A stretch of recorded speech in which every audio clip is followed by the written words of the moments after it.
This is Brian with ScreenFiles.com and Review. What I'm looking at today is 1971's Blood on Satan's Claw, directed by Piers Haggard.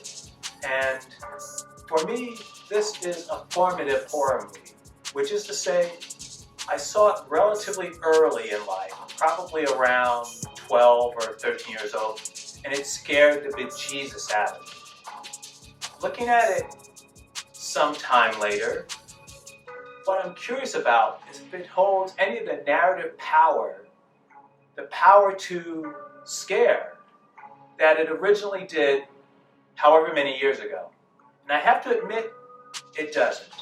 But that doesn't make it a bad movie. And in fact, it's narratively and atmospherically speaking very interesting.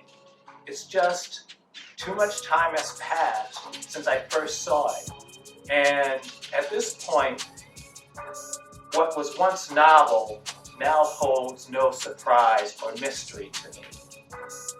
In any case, the movie revolves around a village somewhere in England. Its location isn't terribly relevant. And a young person is towing a field. And while doing so, he eventually discovers a body. It's not a human body, though. It's human-like, but clearly not a person. Or if it were a person, a very deformed one. Though he gets very nervous upon seeing it, so he rushes back to the village to inform Patrick Wymark, who plays the judge. And he is the leader of this village. The interpretation of evil in the Blood on Satan's Claw is always very literal, which is to say, there's no metaphorical anything.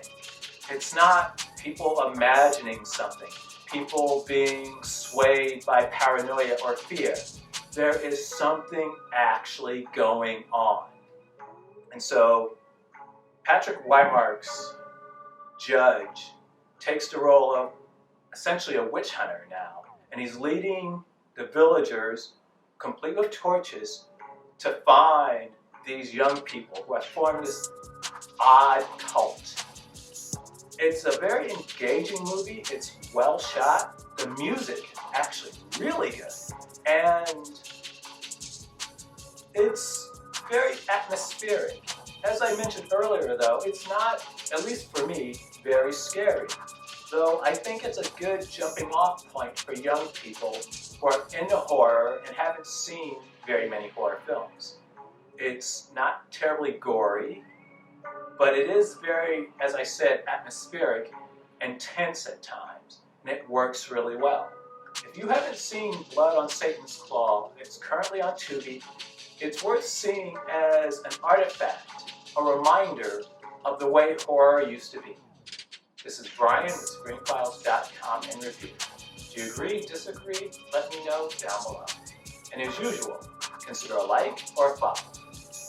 Peace.